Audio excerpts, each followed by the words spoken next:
Good morning, one and all. I am Professor Shreya Trivedi from AKDMC, Jamnagar. This is the general lecture for everyone. Those who want to learn English, that is in spoken form, or in written form, or in grammatical form, these are the lectures for them. જે લોકોને English શીખવામાં થોડો ઘણો પણ રસ છે એ લોકો માટેના લેક્ચર છે.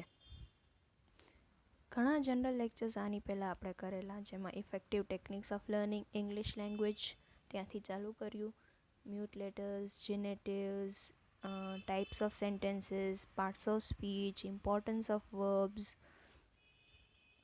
Types of forms of question sentences, forms of imperative sentences, genitives, ઘણું બધું આપણે કરેલું. આજે આપણે એક એવી વસ્તુ આપણે શીખવા જઈ રહ્યા છીએ કે જેમાં ઘણા લોકોને પ્રોબ્લેમ છે. આજે પણ ઘણા લોકોને આ વસ્તુની જાણ છે નહીં. ગ્રામર જો શીખવું હોય તો બેઝિક આ જ છે જે તમારે શીખવાનું રહેશે. ટોપિકનું નામ છે વર્બ્સ એન્ડ ધેર 3 ફોર્મ્સ. ક્રિયાઓ અને તેના 3 રૂપ.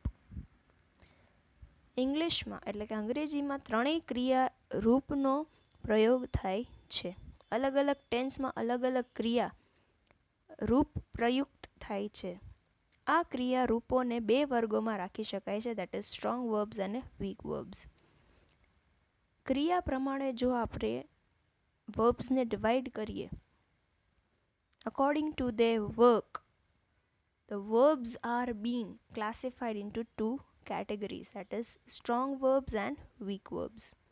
સ્ટ્રોંગ વર્બ્સ એ ક્રિયાઓ છે જેની સેકન્ડ ફોર્મ પોતાની અંદરના સ્વરના બદલવામાં બને છે અને એના અંતમાં કંઈ લાગતું નથી, જેમ કે ઈટ, એટ, એ રીતના.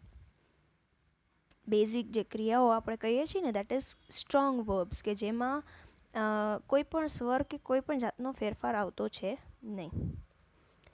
બીજું છે વીક વર્બ્સ. વીક વર્બ્સ એ ક્રિયાઓ છે જે પોતાની સેકન્ડ ફોર્મ એટલે કે ભૂતકાળ ઈડી, ડી અથવા ટીની સાથે બનાવે છે.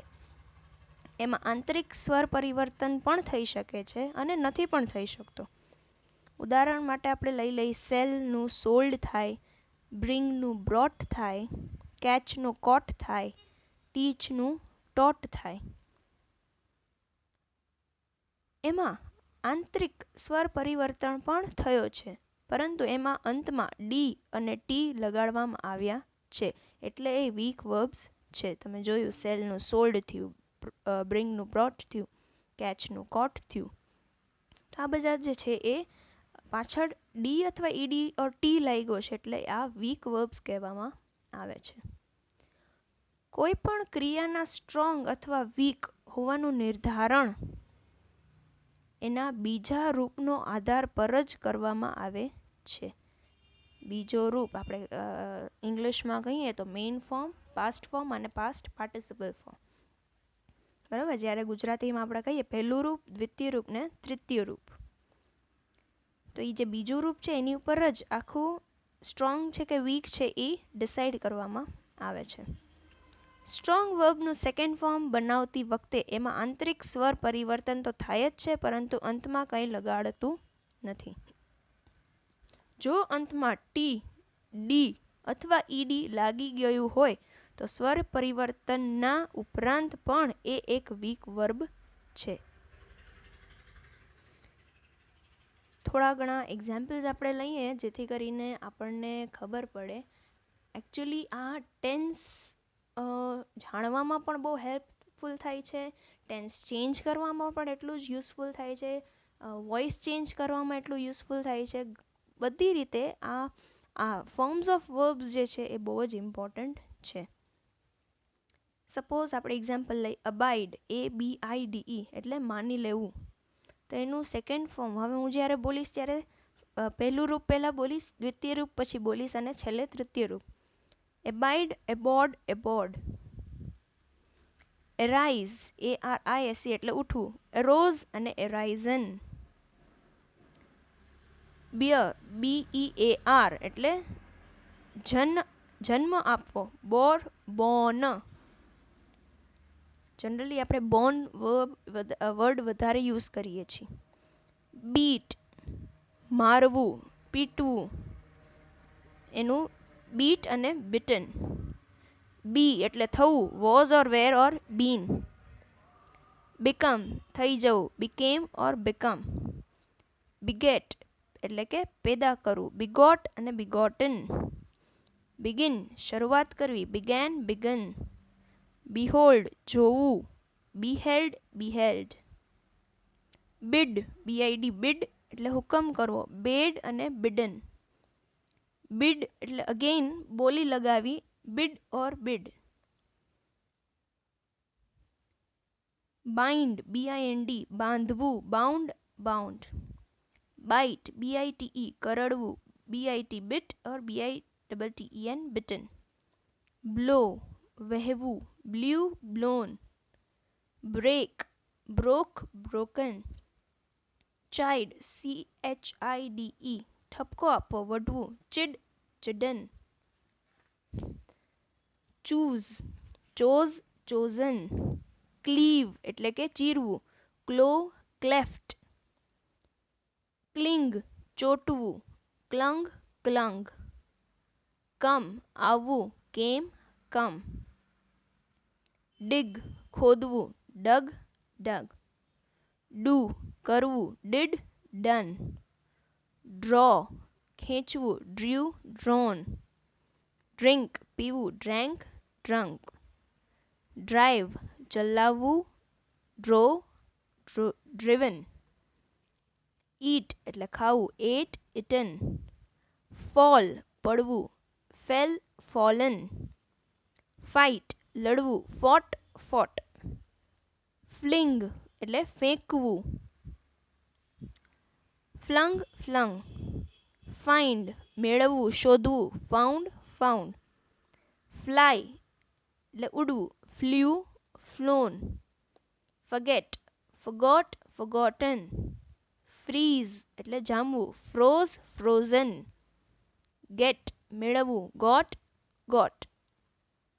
give આપવું, gave, given. go જવું એટલે કે went, gone. grind એટલે દળવું, પીસવું, ground, ground.